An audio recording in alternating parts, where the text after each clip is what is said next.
você veio para a igreja, deixa jogo e resultado para lá, ok?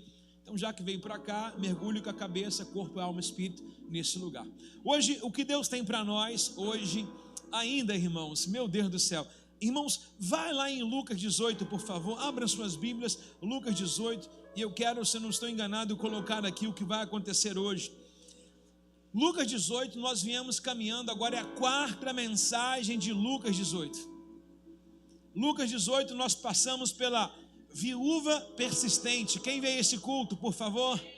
Muito bom. Mais abaixo, a partir do verso 9, nós viemos aqui na parábola do fariseu e do cobrador de impostos. Quem veio nesse culto?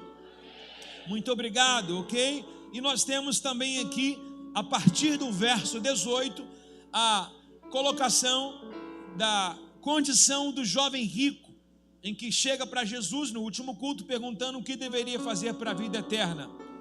E Jesus disse para ele: vende teus bens, dá aos pobres ou às viúvas e me segue. Existem mais duas colocações ainda também nesse Lucas 18 que daria para colocar 6 pregações. 6.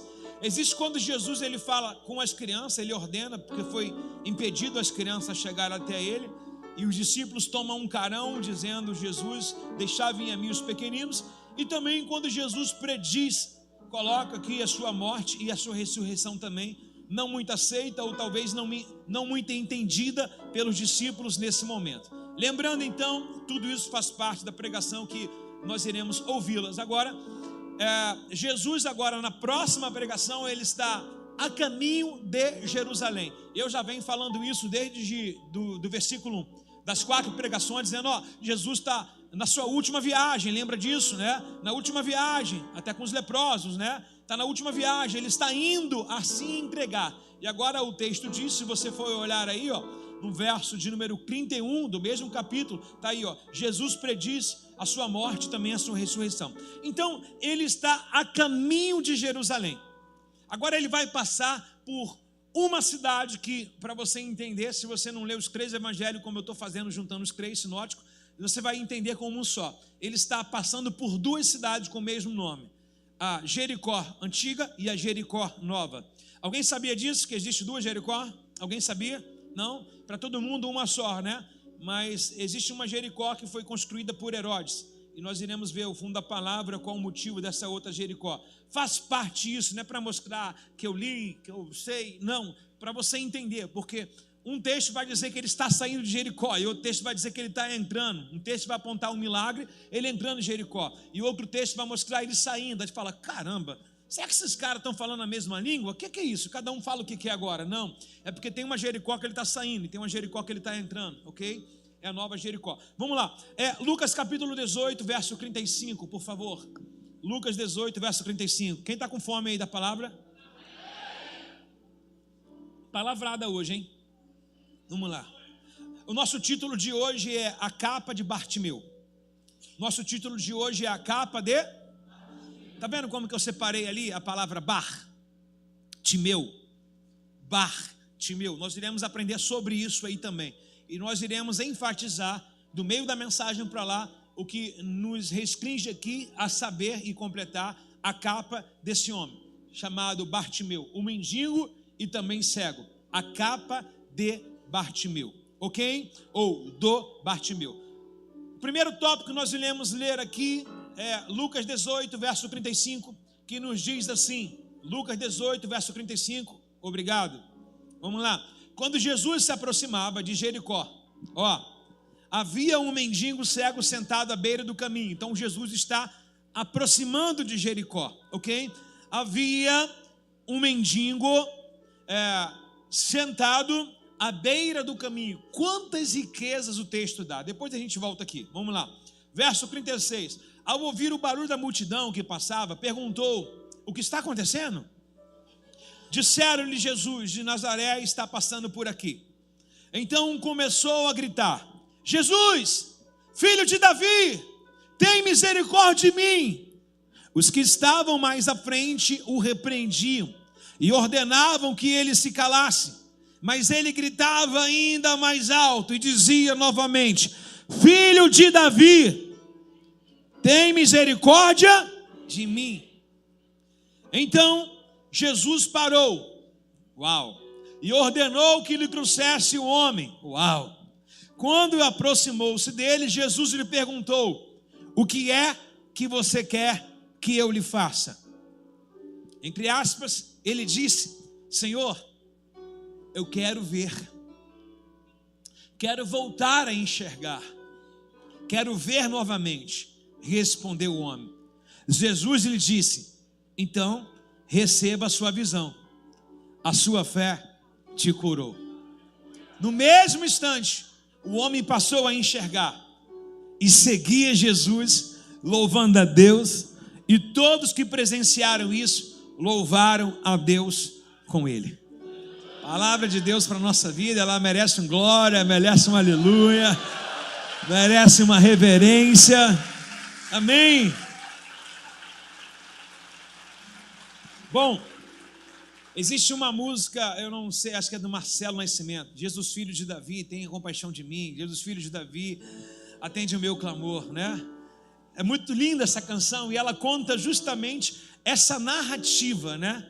Em que uma multidão numa cidade estava querendo que esse homem calasse a sua voz, não deixando ele gritar pelo seu socorro. Lembrando, quem está na condição de miserável, na condição de mendigância, na condição de uma natureza muito desumana, é esse homem. Então quem está em colapso aqui é ele. Quem está em colapso deve se pedir socorro. E a multidão diz: cala-te. E Jesus ouve que a voz do homem aumentou. Dá a entender que Jesus não deixou de gravar o timbre de voz desse homem, e quando ele tornou a falar novamente, Jesus falou: é o mesmo. Lembra que a multidão descorre, e a multidão, ela também recrimina o homem, dizendo em alta voz: cala-te. E ele torna a falar novamente, com forma mais intensa, e Jesus gravou o primeiro pedido de socorro. E agora, após o grito desse homem desesperado, Jesus agora para a sua caravana. Lembrando o que nós dissemos aqui: Jesus está a caminho de Jerusalém, a caminho de se entregar. Jesus, mesmo sabendo o que ele precisa fazer, mesmo assim não deixou de atender um pedido de alguém que para a sociedade não tem valor, mas para ele o grito mostrou um grande zelo e um grande valor. E há uma colocação em que esse homem diz, chamada filho de Davi. Tem toda uma conjunção para nós entendermos por que ele vai chamar filho de Davi. Porque alguém disse: é Jesus que está passando de Nazaré. Ele falou: é Jesus de Nazaré, então é o filho de Davi. Uau! Quantas coisas nós iremos mergulhar aqui hoje. Quem quer aprender um pouquinho hoje? Então diga para o seu lado: você vai sair sabendo mais uma história hoje. Bom, no versículo de número 35, que é o primeiro versículo, porém, dentro do capítulo 18, é o 35, o número do versículo, diz assim: quando Jesus se aproximava, ou seja, na saída de uma cidade para a entrada da outra, vou mostrar isso mais na frente, de Jericó, havia um mendigo cego, sentado à beira do caminho. Quando nós nos tornamos reféns de nós mesmos, né? E achando que nós somos o que o momento oferece para a gente às vezes se torna igual a esse homem, cego, não físico, mas espiritual, descrente da fé, descrente que Deus pode fazer novamente, ou descrente que Deus pode nos levantar e mudar a nossa chave, como estava ele aqui, mendigo, né? Quando a gente se torna um cego espiritual, a gente acha que o desemprego é para sempre, a enfermidade é para sempre, o dia mau é para sempre, as coisas ruins são para sempre, e não são. Uma das coisas que a gente deve se observar é que esse homem está sentado à beira do caminho. Lá na frente eu vou informar, e já vai pegando essa senha agora, que ele está à beira do caminho, ele está indeciso. Ele não está na cidade antiga e também não está na cidade nova. Existe a Jericó antiga e a Jericó nova. Ele está indeciso, ele não sabe. Entre o passado dele e o futuro dele, ele está preso no presente, não sabe para onde vai ir. O tanto que o texto diz que ele está à beira do caminho é um problema. Jesus ele vai dizer que ele é o caminho, ele afirmou para a gente, e a beira ainda não é o caminho, é alguém que o texto, já lendo todo ele, vai dar-se a narrativa, alguém vai chamar ele pela essência, raiz de Davi, filho de Davi, alguém vai gritar desesperado, mas alguém conhece o caminho, mas ainda decide viver à beira do caminho. Não é muito longe para a gente ir nisso aqui, quantas pessoas ainda não decidiram o caminho por completo. Quantas pessoas ainda não decidiram entregar a sua vida por completo? O Salmo de número 37, verso 5, ele diz: entrega o teu caminho ao Senhor, confia nele, o mais ele fará. Por mais que nós sejamos impulsionados, incentivados, instruídos, ensinados a caminhar no caminho, não temer. O que é caminhar no caminho? Para caminhar no caminho com Jesus eu preciso largar muitas coisas. E o que é a beira do caminho? Você quer, mas não tem força, porque muito peso ainda você carrega, muitos traumas você carrega, muitos vícios você não quer deixar, uma vida estranha, uma vida alheia, uma vida antiga não queremos deixar. E isso para a gente hoje é trazido como a beira do caminho. Você pode estar na igreja como esse rapaz estava clamando por Jesus. Você pode gritar, você pode louvar. Ora, eu ouvi vocês louvando agora, foi maravilhoso, fabuloso. Isso significa, uma vez que você não renunciou e não vive a verdade do evangelho, você até louva como esse cara, de voz alta: Jesus, filho de Davi, tem misericórdia de mim. Mas ainda não chegou no caminho, você está à beira do caminho. A beira do caminho, irmãos, para nós significa em cima do muro. Eu não sei se eu desço, ou não sei se eu vou para um lado, não sei se eu vou para o outro. Significa uma vida indecisa, sabe, uma vida que não tem decisão própria, uma vida que não sabe aonde quer chegar.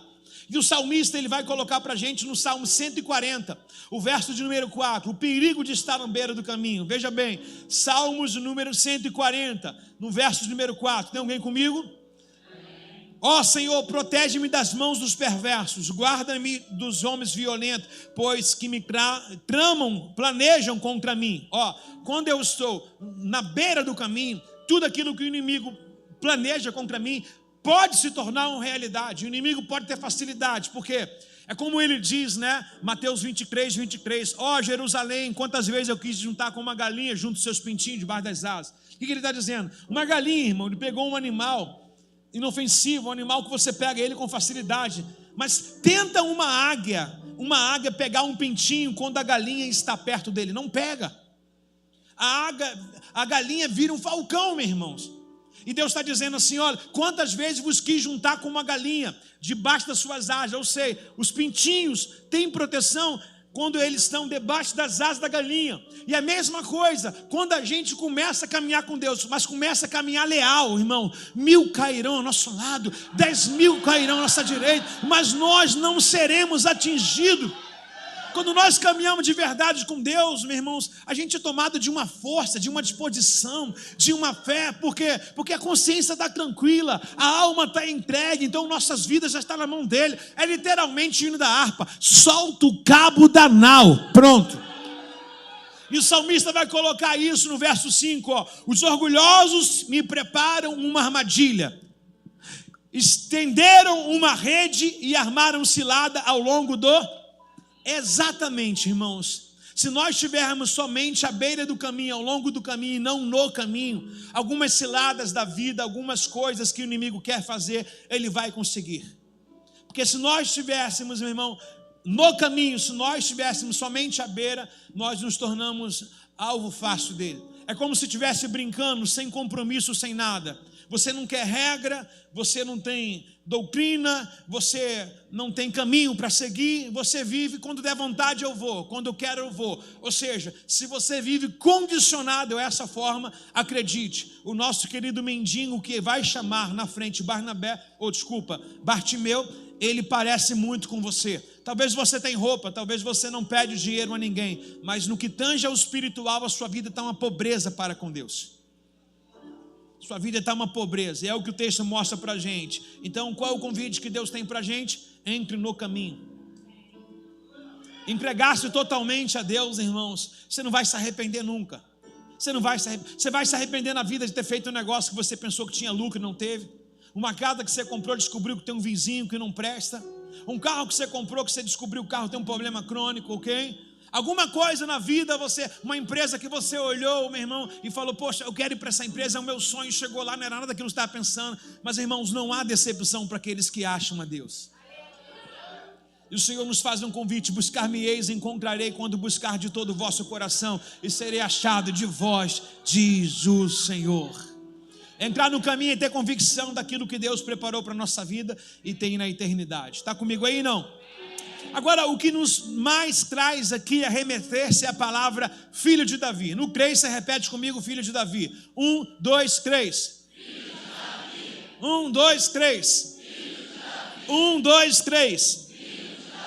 Ao ouvir o barulho, verso 36, da multidão que passava, perguntou: o que está acontecendo? Por que ele perguntou? Certamente você já raciocinou e viu que ele não enxerga. Mas o texto apresenta para ele que ele ouviu o barulho. Então, um dos sentidos dele está funcionando, que é a audição. A visão está deturbada. Acredite, pelos livros históricos, pelos historiadores, a história no qual esse cara perde a sua vista é uma história terrível, uma história tenebrosa, uma espécie de Sansão, que os filisteus arrancam os olhos. E alguns historiadores vão dizer que o Bartimeu teve os olhos arrancados. E aí o milagre é duplo. Para Jesus curar ele, teve que colocar olhos nele de volta. Eu prefiro acreditar que tem uma vaca voando do que um pastor mentindo. Vai dizer que tu trouxe a vaca de novo. Deixou em casa. Está onde? No ministério infantil. Deve ter alguém falando de vaca lá. Verso 37. Disseram-lhe: Jesus de Nazaré estava passando por ali. Alguém informou que ele não via. O poder da comunicação é extraordinário. Tem gente que nunca viu o que é a igreja, o que é Rehobote. Tem gente que nunca viu o que é Jesus. Tem gente que nunca viu o que é a Bíblia. Mas a comunicação é algo extraordinário. A comunicação nos mostra em Atos capítulo 8, quando o eunuco ele lia, mas não entendia, e Filipe senta na carruagem e começa a se comunicar com ele. Sabe, irmãos, nós temos uma virtude, um rio a jorrar sobre nossas bocas. A palavra de Deus, ela deve ser falada e anunciada através de nós. Quando o Senhor fala: a quem enviarei, não é para que outros vejam, para que outros ouçam o que Deus tem feito na sua vida. Abra a boca de Deus, irmãos, abra a boca que Deus vai encher. Um dos discípulos, eles disseram assim: olha, nós não sabemos o que falar. Jesus falou: ainda bem. Quando eu disser assim, vocês não sabem o que você falar, você vai dizer: ainda bem. Vocês não sabem o que falar. Uau, como é que você pode dizer uma coisa dessa? Ainda bem, eu não sei falar. Literalmente, se a gente soubesse falar, se a gente nos preparasse para falar, a gente falaria de nós mesmos, né? Imagine quantas vezes a gente quer montar um discurso e falar alguma coisa, e a gente acaba falando mais de nós do que dele. Mas na verdade o que os discípulos estavam dizendo é: Senhor, a gente não sabe o que falar, não sabemos como começar. Ele falou assim: fica tranquilo, que o meu Espírito falará por vós. Outro dia eu coloquei uma chave aqui no culto. Essa chave foi muito importante para a minha vida própria. Porque às vezes a gente lê um texto, lê uma história, lê um livro, lê a Bíblia, tem um sonho, e às vezes a gente fala: para que eu sonhei isso, né? Para que eu li isso? Imagine você fazendo um devocional, e o devocional teu é sem pé e sem cabeça para você estar vivendo. Aí você fala: caramba, tá bom, é palavra de Deus, amém, amém, Senhor. Mas aí Deus está anunciando para você, antecipando o que você vai viver daqui a uma semana. Você está entendendo? Então tudo que a gente ouve, irmão, ele vos lembrará. Tudo que a gente lê, ele vos lembrará. Então quando Jesus falou que o Espírito vos anunciará, é o quê? Tudo que eles já viveram com Jesus, tudo que eles já tiveram experiência com Jesus, tudo que eles já conheceram da Torá. Quando eles estiverem de frente com a pessoa no qual eles estão habilitados a falar e pregar, aquilo tudo que tiveram de experiência na vida deles será derramado agora como um rio sobre essa pessoa. Fala para a pessoa do seu lado: tem uma informação, uma biblioteca dentro de você, tem uma experiência, as experiências que já te contaram, as experiências que você já viveu, são essas informações, talvez que você nem lembra agora, mas quando estiver na hora, com a pessoa certa, no dia certo, todas elas serão contadas tintim por tintim. Alguém aí recebe essa palavra aí, meu irmão?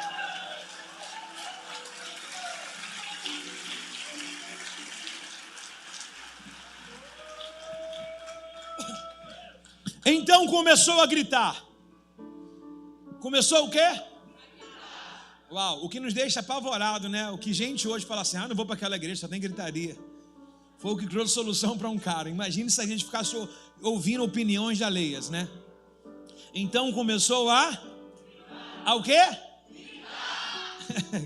Não precisa. Jesus, filho de Davi, tenha misericórdia de mim. Os que estavam mais à frente repreendiam. É sempre assim, né? Lembra da mulher do fluxo de sangue de Lucas 12? Quando ela tenta chegar perto de Jesus, parece que os discípulos tinham um cordão, uma proteção, e alguém talvez dificultando também, querendo um milagre. Ela teve que enfrentar a multidão para depois tocar em Jesus. Muitas pessoas olham ambientes cheios e difíceis, pessoas de difícil acesso, como um problema. Não é propósito. Isso é para valorizar e a fé era aumentar. Porque uma vez que eu não preciso de fé, Jesus está na minha frente, não tem ninguém, não precisa de fé. É lógico, somente vou tocar e andar nele. Agora, quando tem dificuldade, quando tem problema, quando tem empecilhos, aí eu preciso usar o quê? A fé, a garra e a determinação. Muitas das vezes a fé, ela é colocada em dificuldade. Tiago vai dizer, eu vou te mostrar a fé que eu tenho pelas obras que eu faço. Então, para que ele pudesse extinguir a fé, a palavra fé, tomar ela uma realidade, ele tinha uma dificuldade no qual lhe exercia o direito de ele racionalizar daquela dificuldade e exercer a fé, o dom. Está comigo aí, não? E agora ele diz, filho de Davi, tem misericórdia de mim. Irmãos, filhos de Davi. Agora eu quero trazer para você aqui, Ruiva, que a maior dificuldade, eu acredito que quando ele diz, filho de Davi, Jesus parou. Foi aí. Quando ele diz filho de Davi, Jesus deu um alerta nele, um choque. Decidiu parar a sua caminhada. Por quê? Nós estamos vivendo uma entrega de Jesus. Nós estamos vivendo as páginas anteriores, uma leva de judeu que conhece a Torá, mas não crê em Jesus e não crê que ele é o Messias. E esse cara, mesmo sendo cego, ele está dizendo, filho de Davi. Ora, não sei o que para você significa isso, mas ele falar filho de Davi, ele está dizendo assim, é o cumpridor da promessa. E aí quero mostrar para você. Mateus capítulo 1, verso 1, por favor. Mateus 1, verso 1, posso ler? Mateus 1, verso 1. Mateus 1, verso 1, posso ler? Esse é o registro dos antepassados de Jesus, descendente de quem? O cara, ele sabe quem é ele. Os fariseus, os religiosos, não crê que ele é o Messias. Por acaso virá alguma coisa boa de Nazaré? E esse cego, sem os olhos, está dizendo, ele é o filho de Davi. É claro que ele é filho de Deus. Mas de Abraão, ele é o herdeiro da fé. Mas de Davi, ele é da linhagem de reis. Ele é rei, ele é senhor, como todo o texto diz para a gente. Então, da linhagem de Davi, ou seja, da genealogia de Davi, nasceu um rei. E o texto de Mateus, da genealogia das 14 gerações, né? De Abraão até Davi, 14 gerações, de Davi até Jesus, mostra em que ele é descendente de Davi. Então, tem um cego que não tem olhos, mas tem sentido e tem esperança e tem fé. A raiz de Davi. E quando ele diz, Jesus, filho de Davi, para tudo, para tudo. Ele estava chamando Jesus do que poucas pessoas o reconheciam. E essa foi a atenção que Jesus deu para ele, chamada especial, ao ponto de parar. Não vamos por muito mais nem menos, mas olha só o que diz Isaías, capítulo de número 9, verso 6. Isaías, capítulo 9, verso 6, texto conhecido demais e muito amado esse texto. Alguns já sabem de cor e salteado. Pois um menino nasceu, um filho não foi dado. O seu governo estará sempre sobre os seus ombros. Ele será chamado maravilhoso, conselheiro, Deus poderoso, Pai da eternidade, príncipe da paz. Seu governo e sua paz jamais terão fim. Reinará com imparcialidade, justiça e trono de quem? Davi, para todo sempre. O zelo do Senhor fará isso acontecer. Então, quando esse cego, chamado Bartimeu, pelo escritor Marcos, ele vai ser anunciado, a primeira coisa que ele diz, quem é que está passando? Alguém diz, Jesus de Nazaré. E ele fala, Jesus, filho de Davi. Sabe algumas coisas que a gente pode tomar como partido na nossa vida? São as promessas. Ele se sentiu como possuidor daquelas promessas. Ele falou, é o meu Jesus, é aquele que eu estou esperando. Sabe, irmãos, a cegueira, o momento difícil que a gente passa, a gente deve declarar quem nós somos, o que Ele fez e aonde nós estaremos assentados. Em Deus nós faremos proezas. Sabe, irmãos, o Davi, ele lutou contra o Golias, apesar de ele ter uma funda, ele falou assim, eu vou contra ti em nome do Senhor dos Exércitos. Irmão, não sei qual é o gigante, não sei qual a dificuldade, não sei qual a parte da sua vida que hoje você diz que está totalmente desesperado como esse homem cego, ou como como Davi enfrentando um Golias, mas uma coisa é eu ir sozinho, outra coisa é Deus ir comigo. Uma coisa é eu falar o nome de Jesus, e outra coisa é eu saber das promessas que Ele tem para a minha vida. Jesus, filho de Davi. Não é comum, não é comum.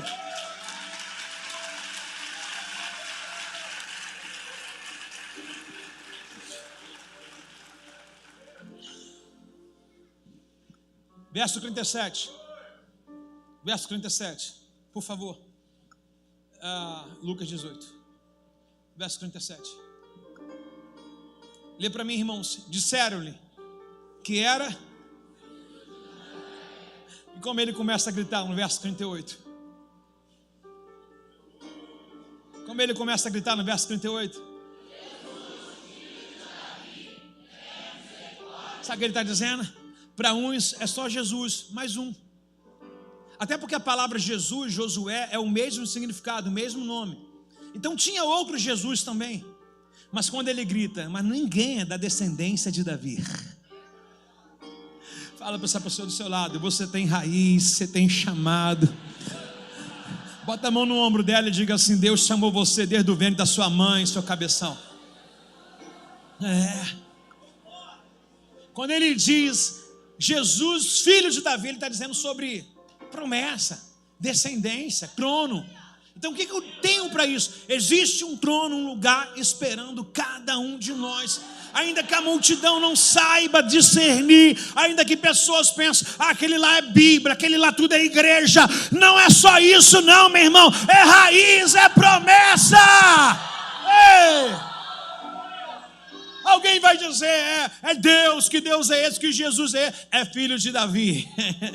É o menino que nasceu, um novo príncipe nos deu, o seu nome será Conselheiro, Deus forte, Pai da eternidade, Príncipe da paz, Emanuel.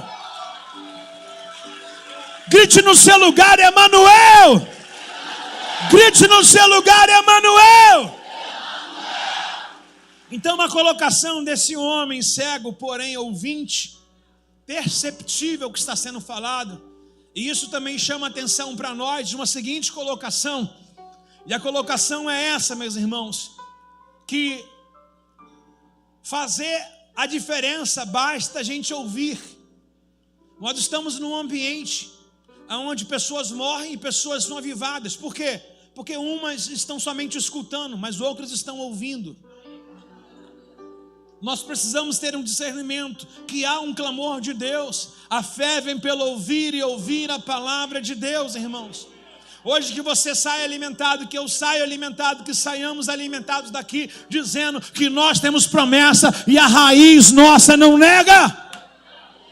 Pastor, mas a minha família não deixou um legado espiritual para mim. Mas Deus está construindo através de você. E através de você, os seus filhos, os seus netos estarão, meu irmão. Conhecereis a verdade e a verdade te libertará, meu irmão. Dá uma salva de palmas para Jesus se você o ama.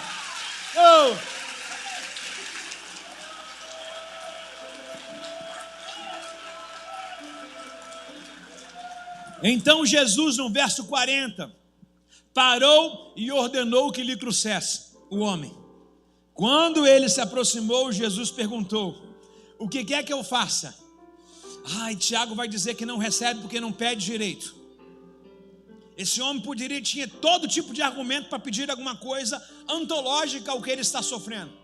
O que quer que eu faça? Tira a minha capa, me tire dessa situação de miséria. Pronto, já vou abrir para você o que eu vou caminhar para o final.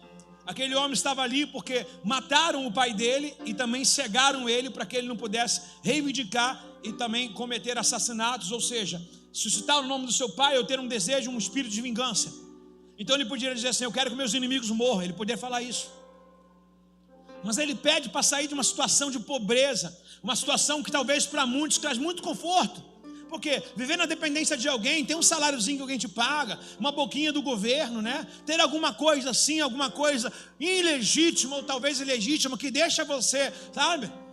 O fulano não vai fazer nada, ele está doente, né? Então ele não pode fazer nada. Então tem alguém fazendo por você. Quando é que você vai ser curado? Se tem alguém para fazer para você no seu lugar, você não vai querer ficar bom nunca. Mas ele diz assim: eu quero voltar a enxergar.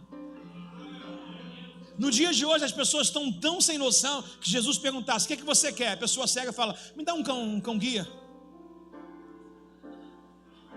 Tem gente que pediria hoje, as pessoas estão pedindo coisa que nem sabem, irmão. Eu acredito que uma grande porcentagem fala assim: me dá um cachorro para guiar a minha vida, mas não pede a visão para voltar a trabalhar, para voltar a viver, para voltar a sorrir, para voltar a produzir. Não pede, irmão. Me dá uma bengala, me dá uma cadeira de roda, me dá um salário, uma pensão, que tá bom. Não, o cara pede uma coisa para ele voltar ativa. E ele diz assim: eu quero voltar a ver. Eu quero a minha visão de volta. Uau! Ele pede a visão. Quando ele pede a visão, ele sabe as consequências que isso vai dar. Uma vez que ele voltou a enxergar, está bem, ele precisa no INSS dizer assim: eu era isso, não sou mais. Uma vez que agora ele pode voltar a trabalhar, ele deve chegar e dar baixa a alguma outra renda, alguma outra fonte que era ilegítima pela improdutividade dele. Isso é nascer de novo. Uma vez que ele conhece alguém e ele vai casar, ele precisa também dar baixa na sua pensão do antigo relacionamento. É a vida desse homem. É a vida. E o que a gente não vive. Tem gente que não casa por quê? Porque tem medo de perder pensão. O cara falou assim: vai a capa, eu quero enxergar. Está comigo aí, meu irmão? Não precisa ficar feliz com isso não, viu? O que você quer que eu lhe faça? Senhor, eu quero ver novamente. Jesus lhe disse, verso 42, receba a visão, sua fé o curou. No mesmo instante, verso 43, o homem passou a enxergar e seguia Jesus louvando a Deus, e todos presenciaram isso e louvaram também a Deus. Uma coisa que me traz a intenção nesse texto é saber que o meu milagre vai influenciar muita gente. A minha decisão vai trazer muita gente para comigo a servir a Cristo e a louvar a Cristo. A minha decisão pode me trazer alguns prejuízos que eu acho, mas na verdade traz muito mais benefício do que mentira. Sim ou não, pessoal? Então o texto diz, no mesmo instante o homem passou a enxergar e seguia Jesus louvando a Deus, e todos, presta atenção, todos presenciaram isso, louvaram a Deus. Ou seja, agora eles seguiram para dentro da cidade. Aonde eu quero falar para vocês sobre duas Jericó.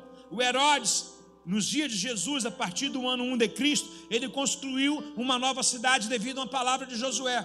Quem lembra quando Josué foi lá e rodeou as muralhas de Jericó, e ele clamou lá e as muralhas caíram? Josué amaldiçoou aquela cidade. Josué capítulo 6, verso 26, ele diz assim, Josué capítulo 6, verso 26. Por que tem duas cidades? Josué capítulo 6, verso 26. Josué 6, 26, posso ler, irmãos? Naquela ocasião, Josué pronunciou essa maldição: que a maldição do Senhor caia sobre qualquer um que tentar reconstruir a cidade de Jericó. Então Josué amaldiçoou a quem tentasse levantar algum muro, e as muralhas caíram porque eles rodearam a cidade e gritaram. Aí Josué lançou uma palavra: então não houve ninguém para reconstruir Jericó. Uma vez que nós fomos lá na última, nós vimos a nova Jericó, e a antiga, ela sendo escavada e descoberta. Está ainda sobre escombros, mas já sabe o lugar legítimo dela. A distância de uma para outra era de 20 km, de 5 km, e 20 km para Jerusalém. Então Jesus está saindo de uma cidade, caminhando com a outra, com a distância de 5 km, entre uma cidade, uma saída e a entrada da outra, e também está a 20 km para entrar no lugar onde ele jamais vai sair, a não ser vivo e ressurreto. Está comigo aí, não? E o que nos dá a entender então é que tem duas Jericó. Por que eu trouxe isso para vocês? Porque lembra que eu falei que eu vou trabalhar com os 3 textos sinóticos da Bíblia, ok? Então anota, por favor, Mateus capítulo 20, se você quiser ler tudo em casa. Separei apenas 2 versículos. Mateus capítulo 20, verso 29. Veja bem, Mateus 20, verso 29. Mateus 20, verso 29. Mateus 20, verso 29. Quando Jesus e seus discípulos saíam de... Grava isso, o que ele está dizendo? Qual é a direção? Eles estão saindo de... Uma grande multidão o seguiu. Está saindo de uma para entrar na outra. E outra coisa que o comentarista chamado Mateus coloca para a gente, que não vai mudar nada, nenhum rumo da nossa prosa, é que não era um cego só. Olha o que ele vai dizer no verso 30. 2 cegos estavam sentados à beira do... Ah, legal. Quando souberam que Jesus vinha naquela direção, começaram a gritar: Senhor, filho de Davi, tem misericórdia de nós. O texto diz 2 cegos, o texto também coloca a petição no plural, diz nós. E o texto também trata para a gente no verso 29 que eles saíram. Agora eu queria que os irmãos acompanhassem comigo Marcos, que é o nosso texto principal da noite, capítulo 10, verso 46. Marcos, capítulo 10, verso 46. Eu disse Marcos, capítulo, verso. Quem está vivo aí, por favor? Quem está vivo? Marcos 10, 46. Então chegaram a Jericó. Foi quando Jesus e seus discípulos saíram da... Lá diz que entraram, agora saíram. Essa fusão saiu de uma, mas entrou na outra. Acredito que saiu da antiga, passou por eles, entrou na nova. Até porque Jericó era um refúgio de uma cidade para você botar os animais para beber, para você dar de comer a bebida. É uma cidade bem populosa, né? Uma cidade bem farta de comércios. Então todos passavam por lá. Um ponto obrigatório, tá? Então Jesus também passando, chegaram a Jericó. Quando ele e seus discípulos saíram da cidade, uma grande multidão o seguia. Um mendigo chamado, cego, chamado o quê? Filho de... Engraçado, Lucas 18 não diz, Mateus também, no capítulo 20 não diz, mas ele faz a questão agora, o evangelista Marcos, de colocar um nome. Você vê que a deficiência é a mesma, a história é a mesma, mas agora ele coloca o nome desse cara. A palavra Bar, tem outro Bar na Bíblia, chamado Barnabé. A palavra Bar quer dizer filho de, ou seja, o nome do pai do Barnabé era Nabé. Mas como se dava a origem, fulano, filho de ciclano, então botou a palavra Bar como principiante no nome da pessoa. Então o nome desse cara aqui, Bartimeu, vem da sua filiação do seu pai, chamado Timeu. E o texto próprio vai mostrar isso para a gente, né?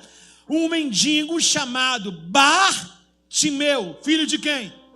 Então só levou o Bar para dizer, ele é filho de Timeu. O próprio texto faz a questão de colocar essa colocação para a gente, que é maravilhosa. E eu quero levar isso até o final. A gente sempre carrega na nossa vida e inopera na nossa vida esse prefixo nosso, né? Quando dá alguma coisa errada, a gente fala, isso vem dos meus pais não me ajudaram. A gente sempre canaliza a alguém que poderia fazer e não fez para a gente. Talvez esteja aqui hoje você, um Bartimeu da vida, seja homem ou seja mulher, canalizando ainda e não olhando para Jesus, que pode chegar e mudar a sua vida, mas fica olhando o que fizeram, a quem te tocou, a quem te traiu no passado, a quem te abandonou, a quem te levou para ser adotado. Você fica canalizando uma opção de coisas, mas Jesus está dizendo, mas eu estou aqui. Ok, eu estou aqui. Então esquece esse Bar. Na verdade esquece não, lembra desse Bar. Mas esquece o seguinte, que ele não tem poder de mudar a mudança que Jesus quer fazer em você. O Bar quer dizer a minha casa, o Bar quer dizer a minha família, o Bar quer dizer o meu passado, o que fizeram ou o que eu fiz. Mas esquece que você tem um nome, Timeu. Olhe para esse vizinho do seu lado e diga, fala, Timeu. Chama ele de Nabé. Então, um mendigo cego chamado Bartimeu, filho de Timeu, estava sentado à beira do caminho. Já olhamos. Quando Bartimeu soube que Jesus de Nazaré estava perto, começou a gritar, filho de Davi, tem misericórdia de mim. Muitos lhe diziam aos brados, ok? Muitos lhe diziam ao brado. Aqui ele já disse, quando ele soube, certamente alguém contou. E o outro evangelista disse que alguém contou para ele. É muito bom ler os 3, né? Aí... ele diz, Jesus, filho de Davi, tem misericórdia de mim. Muitos diziam aos brados, calem-se, cale-se. Ele, porém, gritava ainda mais alto, pois, filho de Davi, Jesus, tem misericórdia de... Irmãos, cá para nós. Aqui o texto mostra para a gente uma multidão querendo calar a voz. A gente tem essa multidão na nossa mente todos os dias. Não vou mais, vou desistir. Quero me calar, quero tirar a vida. Quero morrer, quero me separar, quero fugir. A gente tem essa multidão gritando todos os dias em nossas vidas. Não quero levantar, não quero ir, não quero fazer. A gente precisa calar essa voz que todos os dias levanta para nos atormentar. Qual é o único segredo de calar essa voz? Ela tem um grito dela: o meu precisa ser mais alto do que o dela. Eu dei uma chance para você.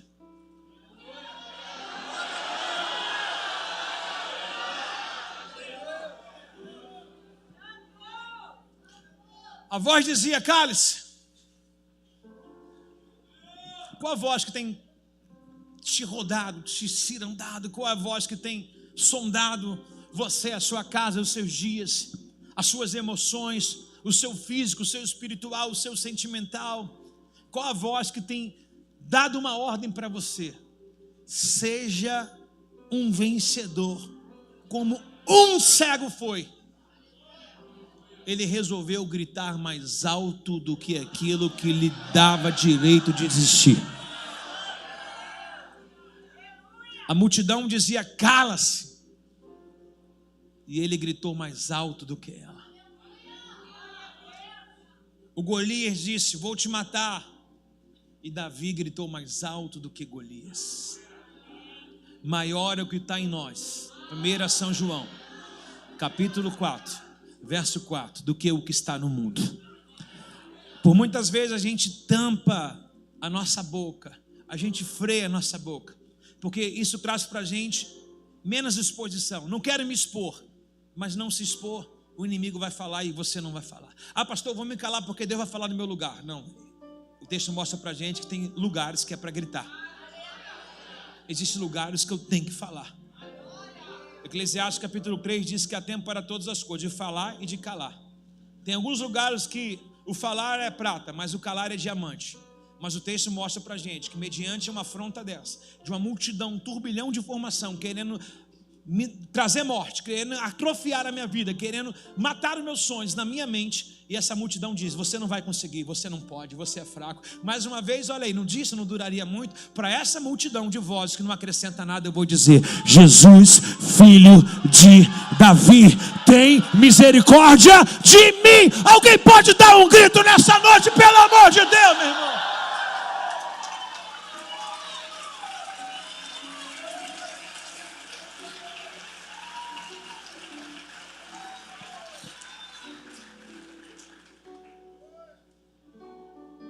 Quando Jesus ouviu, parou e lhe disse: fale para ele vir aqui, verso 49. Então chamaram o cego, ele disse: anime-se, venha, ele está chamando. Alguém que foi chamar, acredito que foram os discípulos. E os discípulos deram a motivada no cego. É sempre bom quando tem alguém dizer assim: cara, Jesus está te chamando, né? Sempre bom quando a gente encontra pessoas no qual... Já pensou? Alguém, o outro cego que o Marcos apresenta, que o Mateus apresenta pra gente. O outro cego, talvez ele fala: pô, cara, vamos ficar aqui, esse negócio não é pra gente não. Talvez a própria família, um amigo comum, né? Mas é tão bom quando encontra alguém, porque eu não sei pra você, porque essa palavra de animação, ela talvez pra você funciona. Porque você tá aqui, tomou banho, você tem roupa, você tem casa, você comeu. Mas animar para um mendigo, você chegar para uma pessoa que está na rua, à mercê do que vai comer, do que vão fazer, e falar com ele, dizer para ele: pô, tem ânimo? Ele vai dizer: tá bom. Fácil falar, né?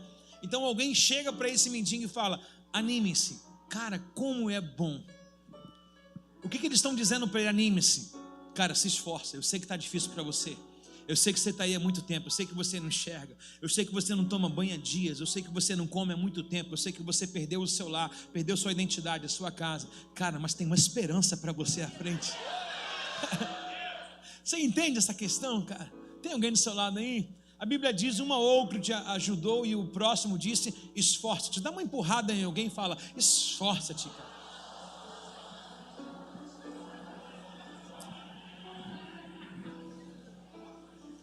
Ainda que mexa na cadeira, dona Zezé, ainda que mexa na cadeira, ainda que traga um desconforto, dá uma balançada para alguém e fala: eu sou um discípulo de Jesus, estou dizendo, anima-te.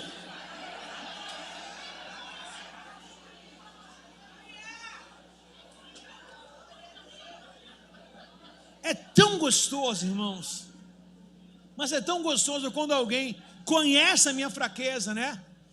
O discípulo poderia dizer assim, já viu aquele discípulo sem identidade? Poderia olhar para esse mendigo e falar assim, pô, Jesus está te chamando, mas fica aí, cara, você está doente, pô, vai doer para levantar. Cara, existe dores que vai doer, mas é uma vez só. Existem coisas que a gente tem que enfrentar, meu irmão, porque é uma vez só. Quando é que Davi enfrentou outro gigante?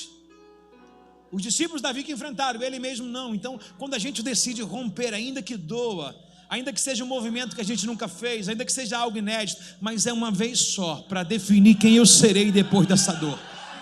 Sabe, irmãos, existe uma dor, a pessoa quer ser mãe e ela não sabe qual é a dor, mas depois que ela sabe aquela dor do prazer, irmão, que fala, eu quero ter, vai doer muito ter filho, não tem problema, não tem problema, eu quero ser mãe. A uma disse, o filho na cena falou, Benoni, filho da minha dor, da minha alegria. Não tem problema qual será o tamanho da sua dor. Esquece a dor, irmão. Quando você olha o propósito. Irmãos, tem aquele brinquedo que eu fui lá no Ceará, lá em Fortaleza, é Ceará ou o quê? É Ceará, Fortaleza. Aquele brinquedo aquele é um demônio em pé, irmãos. Aquele é o brinquedo mais radical do Brasil, irmãos. Quando eu olhei aquilo, um monte de gente desistindo, descendo, tudo para me trazer medo e pânico, cara. Aí um outro brinquedo que estava num parque assim, está interditado porque um rapaz caiu dele, morreu. Eu falei, Jesus, tudo para desistir, tudo, cara, tudo. Eu estava assim, sabe, você foi não? Aí, tá vendo? Ela foi, mas não foi. Ela foi no parque, mas não foi no brinquedo. Aí quando eu olhei aquele brinquedo, eu falei, cara, é minha chance. Porque quando o cara me mostrou o vídeo, eu falei, eu quero esse vídeo. Eu fui pelo vídeo, irmão. Porque esses vídeos, quando eu começar a dar palestra, eu vou começar com ele. O pastor Charles não veio aqui, fez a montanha-russa? Eu vou fazer o insano. Já viu como é que é o vídeo, irmãos? A música do vídeo, o efeito dele. Quando eu vi a montagem que eles fazem, eu falei, eu quero ir pelo vídeo. Sabe o que eu fiz, irmão? Fechei a cara e fui subindo. Quem já foi ver os Farofeiros 2? Quem já foi ver os Farofeiros 2? Quem já foi ver? Meu irmão, fui daquele nível lá, mas... é verdade. Paizão foi num brinquedo, na metade do caminho ele se jogou no chão, falou, agarrou na grade, falou, não quero ir. Agarrou na grade, não foi, pessoal. Foi uma risada. Isso não foi foi em vários brinquedos, né? Ele só foi no como é o nome? Bate-bate. E na piscina de bolinha. Irmãos, o que me fez eu entrar naquele brinquedo de 41 metros, 105 de quilômetros de descida livre, aonde as costas saem do brinquedo, onde você fala assim, fui a terceiro céu, literalmente, a terceiro céu, onde você sai, meu irmão, com short na cabeça, tudo desconjuntado, né? Mas, cara, quando você chega lá embaixo, você fala assim, todo mundo te olhando, você fala, cara, eu não morri, tá todo mundo me olhando. Você estava arrasado descendo, mas quando todo mundo está te olhando, você fala...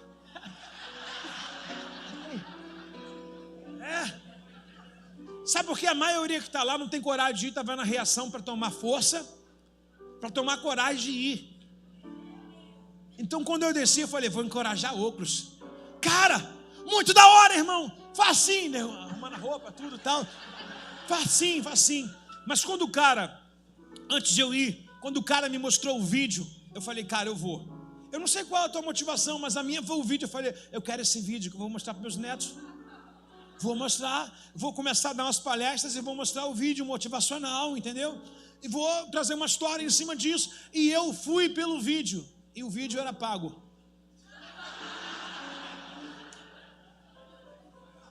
Eu sofri 2 vezes. Eu paguei o vídeo, irmão. Já joguei na minha caixa do e-mail e coloquei recorde de radical. Já botei lá, tá no meu e-mail, recorde do brinquedo, tal, dei um nome para ele lá, tá lá na minha caixa de e-mail. Existem algumas coisas, irmão, que eu preciso criar motivações. Porém, a mulher quer ser mãe, mas ser filho dá trabalho, nos dias de hoje mais ainda. Mas eu quero ser mãe, então eu vou enxergar a dificuldade, eu vou ser alimentado pelo propósito, pelo meu desejo, pela minha vontade, pela minha conquista. Para você abrir um negócio, é difícil pra caramba, irmão, um negócio nos primeiros dias. Se você for um empresário, quiser abrir um negócio, quer ver um empresário tolo? É o que em 1, 2 anos ele começa a tirar dinheiro, só porque está dando. O empresário, irmão, de 1, 2 anos, quando ele abre um negócio, ele não tem vida, ele não tem hambúrguer, não tem pizza, não tem nada. ele tem que viver ali, ó, para consolidar um negócio. Mas um monte de gente burra, besta, desculpa, falei. Elas, primeiro mês vendeu, fechou num positivo, ela não aumenta o seu poder de estoque, ela vai comemorar, vai pro rodízio, já marca uma viagem e tudo, está jogando o que era para estocar no lixo. Há momento para todas as coisas, irmão. Se José quisesse viver o momento do Egito, naquele momento ele não teria, quando ninguém teria nada, irmãos. Chegou um momento que ninguém tinha nada no Egito, José tinha tudo, porque guardou no tempo certo, fez estoque. Está comigo aí, não? A maior relevância de um empresário não é o que ele faz no momento, mas é o estoque que ele vai tendo. Toda a empresa é avaliada pelo estoque dela. E aí vamos atribuir isso aqui ao espiritual. Quem quer vencer na parte espiritual em tudo? Qual é o estoque de promessa, de palavra que você tem? Minha esposa falou, fizemos sim uma resenha, foi segunda-feira, tá? Fizemos uma resenha com nossos filhos, trouxemos todas as mensagens, comentamos, explicamos. Foi maravilhoso, porque saiu muitos outros textos. Ficamos fora da curva lá, largados igual, né? E isso é maravilhoso, tem que ter estoque. Tem que ter estoque. Quem já veio para o culto sem vontade, levanta a mão. Tem que vir, irmão. Irmão, a parte espiritual não é consultar se você pode ou não pode, se quer ou não quer. O espiritual não se brinca, vai mesmo na dor. Que é um estoque que você armazena. Assim como o empresário, ele vive do estoque dele e é alimentado, é um negócio construído pelo estoque. Assim é um filho de Deus. É o estoque, irmão. No dia que eu vim, né? Lembra da informação que eu falei? Fiz aqui um discipulado hoje, um devocional hoje. Mas a palavra do discipulado hoje não tem nada a ver. Mas é o estoque, irmãos. É uma bagagem, é um conhecimento. Está comigo aqui, não? Então nós precisamos nos enriquecer nessa parte. Diga amém, irmãos. Então que ele foi provido de informação dos discípulos foi: anime-se, disseram, ele está chamando. Eu queria animá-los nessa noite, dizer, anime-se, apesar de, né? Abacuque ele vai dizer, ainda que, todavia me alegrarei no Senhor, o Deus da minha salvação. Talvez você está aí no 4º mês do ano, né? Fala, pô, olha o mês, 4º mês, ainda que, né? Talvez algum negócio, alguma área da sua vida não está rompendo, ainda que. Hoje eu falei ao meu filho o seguinte, foi hoje ou ontem, não me lembro. Gabriel, foi hoje ou ontem que eu falei para ele, calma, espera, tem tempo. Foi ontem. Ontem eu falei para ele assim, Gabriel, calma. Há muita gente comendo um prato de lentilha e largando as promessas. Apressados, muitas pessoas sentimentalmente se relacionando com a pessoa errada porque está sozinha, né? Acha que isso é bacana, bonito, né? Muitas pessoas aceitando qualquer coisa, mas não perseveram na sua promessa. E a Bíblia chama atenção, Isaías 32:8 diz, o nobre, ele persevera pelas coisas nobres. Se eu sei onde eu quero chegar, algumas conversas, algumas coisas virão na minha mente, mas eu preciso colocar os meus olhos fixos naquilo, para que eu não pare em ideias, para que eu não pare em necessidades minhas, né? E falei com ele, meu filho, você está com 19 anos, tudo para frente. Eu me lembro que a primeira carteira minha assinada foi com 21 anos, cara.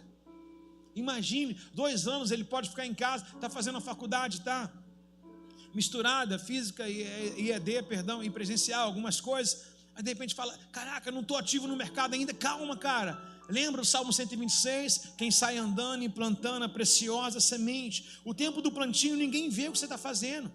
Mas quando vem o tempo da colheita, irmãos, é como alguém vai dizer, aonde você estava? Quem é esse aí? Quem conheceu? Alguém vai dizer, esse aí é o filho de Jessé. Mas Davi estava, meu irmão, lá tomando conta das ovelhas. E de repente ele aparece e alguém fala, ele é o filho de Jessé. Não conhece? Não, porque ele estava escondido, fazendo o que não trazia luz para ninguém ver, não era no outdoor, não fazia nada, não tinha eloquência, não tinha pedestal, não tinha microfone, não tinha plateia, mas ele estava plantando uma semente dele. O interessante é você esperar esse tempo da semeadura sentimental, da semeadura espiritual, da semeadura profissional em todas as áreas. Porque se você não esperar o tempo da semeadura nos teus sentimentos, você vai acabar casando com alguém que pode ser bênção, mas não é o prometido. Foi o caso de Abraão. Ismael é bênção? Deus salvou Ismael, mas não era promessa. Então você pode ter um Ismael através de Isaac. ao invés de Isaac. Se você se precipitar, a Bíblia diz mãos precipitadas. Eu estou na igreja, ninguém me chama, ninguém faz, é difícil o ministério. Se você entender isso como um afronto e não como um propósito para você ter o seu melhor e Deus extrair o melhor do suco seu, você vai ficar chateado, vai querer ir para outro lugar. E no primeiro lugar onde pessoas não têm regra, vai te dar o microfone e vai acabar com a sua vida ministerial. E isso é em todas as áreas da sua vida, irmãos. Em todas as áreas. Está comigo aí, meu irmão? Diga, animem-se. Jesus está te chamando. Sem precipitações. O texto diz para nós que no verso 50, Bartimeu jogou a sua capa para o lado. Uau! Bartimeu jogou a sua capa para o lado. Repete comigo, Bartimeu. Eu falo Bar. Vai, Bartimeu jogou a sua capa para, Léo, o lado. Diga, Bartimeu jogou a sua capa para o lado. Após uma palavra de ânimo, irmão, eu já tenho preceitos e caminhos, Marcelo, para sair da beira do caminho. E se ele jogou a capa para o lado, significa que ele está se despedindo de uma história do passado. Ele está se livrando de uma história do passado.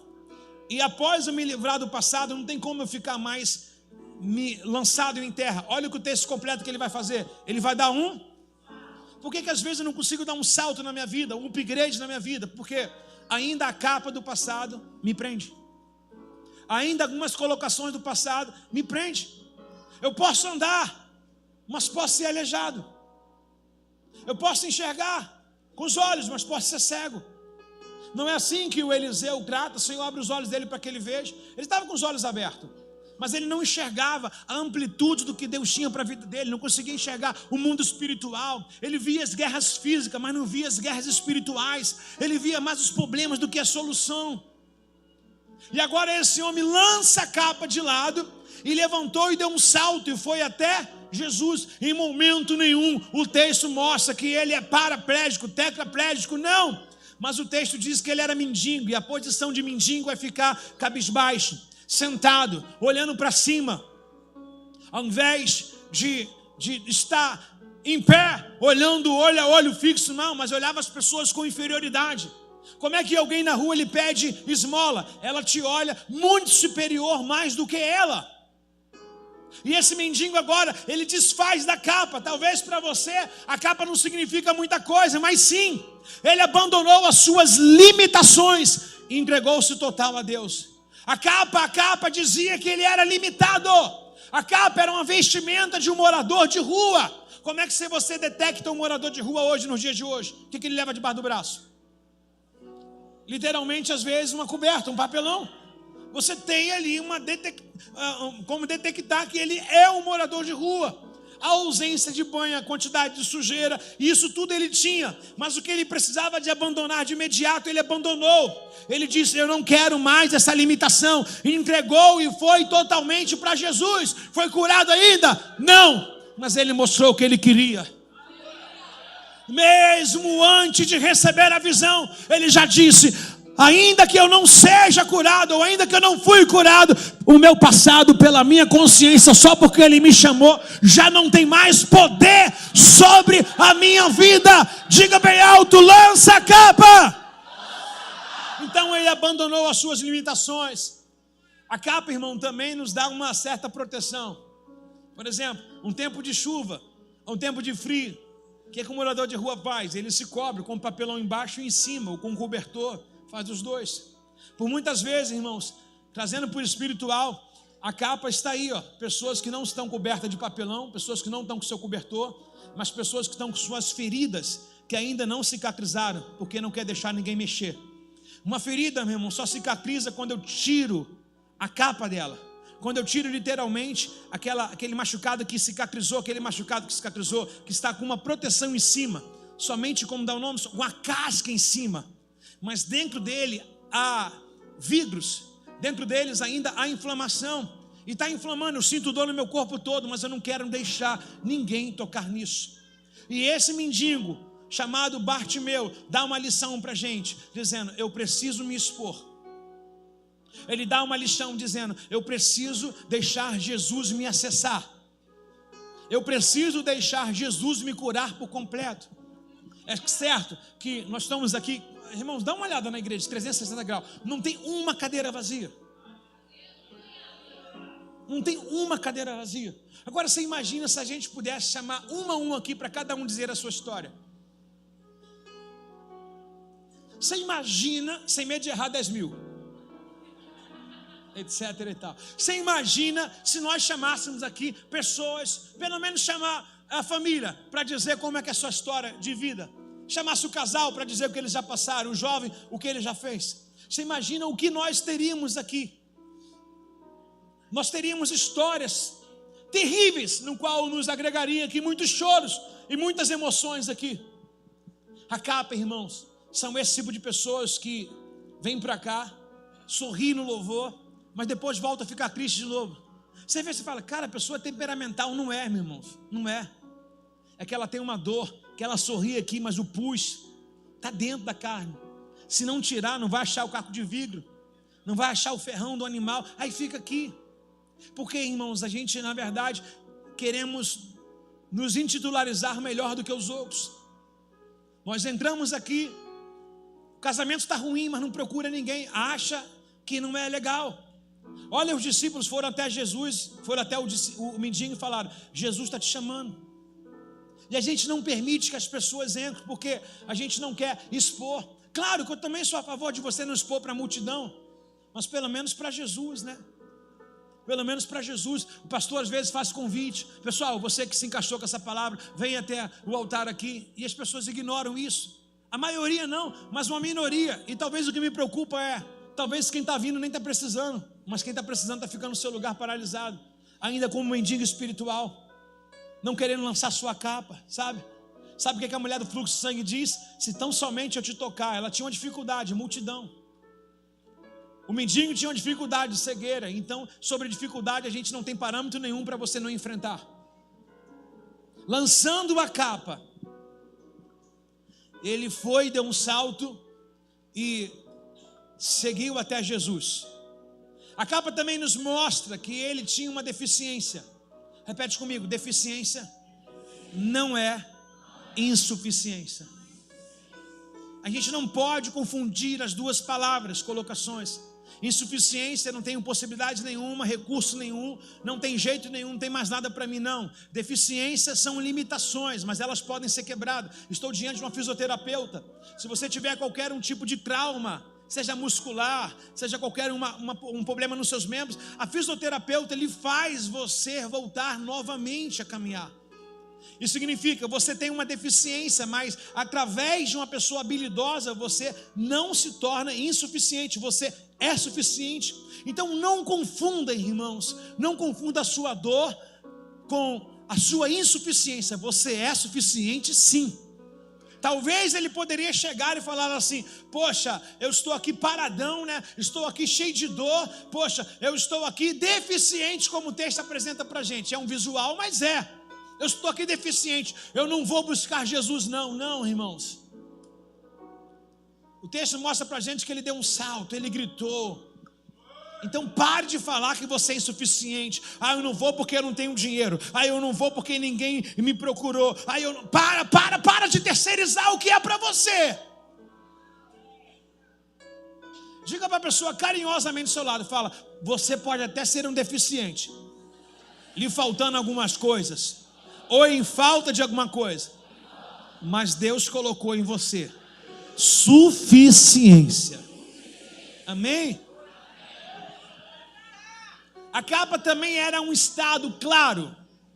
Um estado claro de quem olhasse para aquele mendigo, olhasse para ele com um olhar de misericórdia.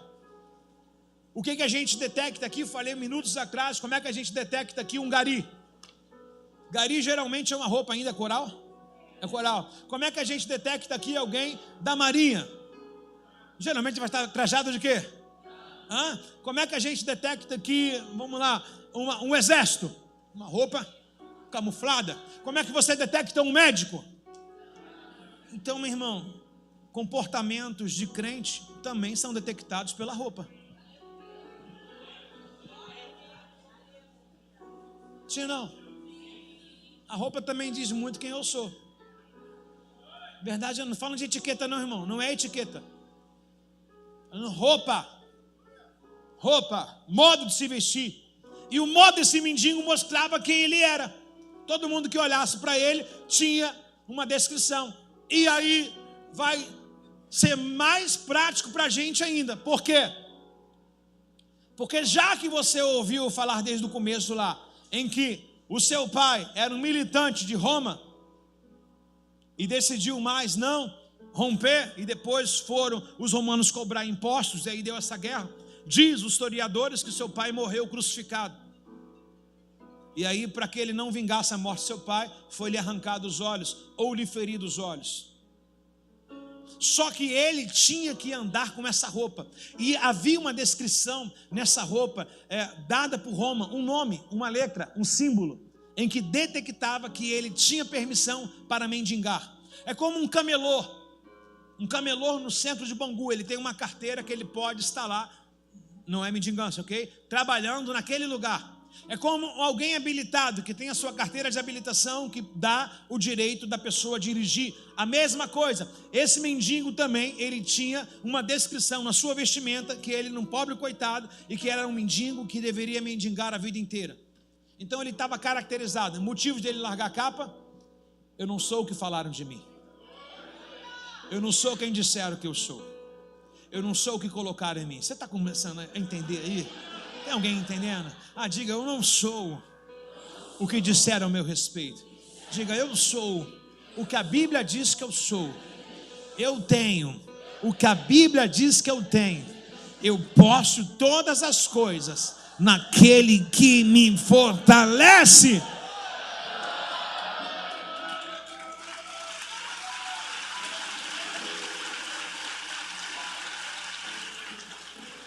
Verso 51. O que você quer que eu lhe faça? Perguntou o cego. Respondeu: Rabi, quero enxergar. Irmãos, quantas pessoas bobas aqui já descumpriram o que o Tiago falou. Tiago diz: não recebeis porque não pedis direito. Irmãos, esse cara, ele falou assim para Jesus: eu não quero me vingar.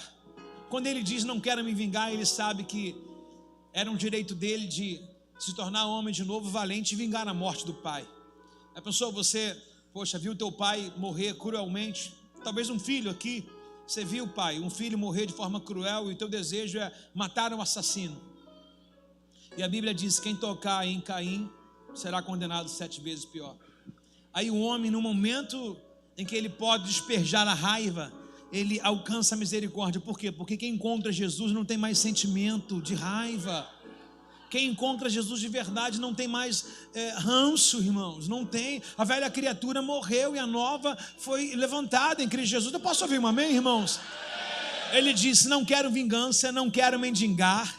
Jesus falou: o que eu quero que eu faça? Perguntou Jesus. Ele falou: eu não quero mais vingança, não quero mendigar, não quero viver de favor de ninguém.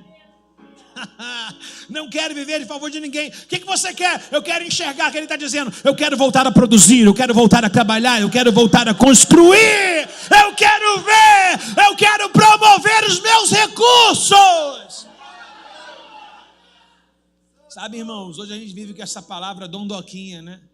Ai, deixa o fulano, a infância dele foi muito difícil. Deixa não, irmão, a gente não vai ajudar ninguém. Está empurrando a pessoa para o abismo. Ai, a criança é deficiente, ela tem um TDAH, ela tem um Down. Ai, estou com medo. Deixa não, seu filho só vai se tornar forte quando você deixar ele cair. Infelizmente, um machucadinho, se socializar, proteção demais, acaba estragando o crescimento, irmãos. E a gente que é pai, irmãos, a gente sempre pensa isso. Proteger demais não é suficiente, irmãos. Acredito que você deve ter marca de infância, que um pai deve ter deixado você se virar sozinho, sim ou não? Quem tem marca de queimadura num fogão na infância, levanta a mão. Quem tem marca de alguma coisa que caiu, rachou o crânio igual eu aqui, ó, levanta a mão. Sabe o que é isso aqui, meu irmão? Eu brincando com uma prima de 2º grau. Um dia eu peguei, meu irmão, e dei uma telhada na cabeça da menina. Dei mesmo. Dei uma telhada na cabeça dela. Sangrou. Sabe o que ela fez? Guardou a telha. De verdade. Guardou a telha, pegou a mesma telha. O que ela fez? Aqui, ó. Tá nós dois igual. Nós dois. Igualzinho. Todo mundo tem uma marca. Aonde estava minha mãe? Minha mãe estava sendo mãe dentro de casa, cuidando das coisas. Aonde eu estava? Eu estava sendo criança. Não adianta, você está comigo aqui, não?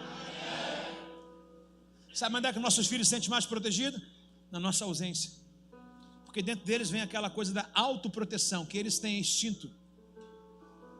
Alguns funcionam. É um instinto da autoproteção. Aí vem, ai, meu filho vai morrer, vai nada. Vai nada, vai ficar melhor. A Patrícia falou que uma mãe foi lá entregar uma filha lá. Ela nunca ficou sem a gente. Aí a filha chorando. Aí a Patrícia me contou que ela pegou, deixa ela aqui, botou num parquinho e o menino parou de chorar. Aí a Patrícia fez um vídeo dela brincando, sorrindo com as crianças todas. Aí depois, quando a mãe foi buscar, mostrou para a mãe. E aí, senti tua falta? Quem estraga os filhos? É verdade. Falaram aqui os avós, ó.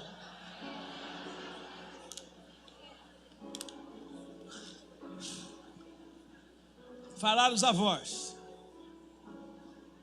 Eu duvido. Ó, avó não.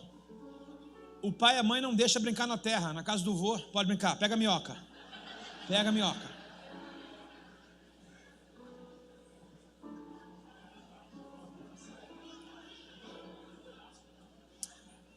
O cuidado que a gente teve com o nosso filho. Muitas vezes já fizeram Nutella na fralda. E quem já pegou o seu filho comendo Nutella? Nutella da fralda. Olha o cuidado, deixou o seu filho comer merda? Olha o cuidado. Está comigo aí, não? O que você quer que eu faça? Eu quero me enxergar, irmãos. A palavra Bartimeu, ela é junta, mas ela é separada. Por que ela é separada? Ela se mistura. Porque não tem como nós negarmos a nossa criação. Não tem como nós negarmos a quebra de aliança dos nossos pais. Não tem como nós negarmos, sabe, a brecha que nossos pais deram para a gente. Não tem como nós negarmos a maldição em que se instalou na nossa vida, o rompimento, o abandono de um pai, a traição de uma mãe. Não tem como. A palavra bar vai fazer parte da minha vida para sempre. Isso não é amnésia, irmão. Amnésia é esquecimento. Eu vou fingir que esqueci. Eu preciso de fato lembrar disso todos os dias. O lugar que eu saí, a comunidade, o beco que morava, era beco D, casa fundo, parte 2, andar de baixo, sabe? Algumas coisas são para nos nortear e manter sempre o nosso pé no chão. Aí você pega um pai que foi violento com a sua mãe. Agora você casou. Bartimeu. Bar eu tenho do meu pai. E agora quem serei eu agora nesse relacionamento? Aí você pega um histórico todinho que está na cabeça desse homem. Mas também ele tem uma decisão. Ele não nega. O título dele, o nome dele se torna Bar. Esse aí é filho do Bar. Como é que o pai dele foi morto? Assassinado. Cruelmente assassinado. Pendurado numa cruz, segundo historiadores, que a Bíblia não traz, a mesma forma que Jesus morreu. Mas ele não se detém a isso, não bota desejo de vingança, não cria revolta com a vida. Quando ele ouve que Jesus vai passar, ele não diz: Jesus, onde tu estava quando meu pai morreu? Jesus, onde tu estava quando arrancaram meus olhos? Ele falou assim: Jesus não tem nada a ver com o que aconteceu, eu quero ele agora. Ele lança a capa fora, ele dá um salto e diz: eu quero uma nova chance.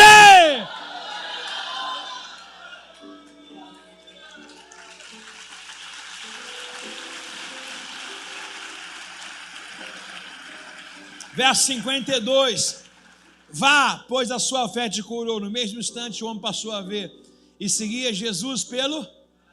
Aonde que nós começamos com a história dele? A beira do... E aonde que ele terminou?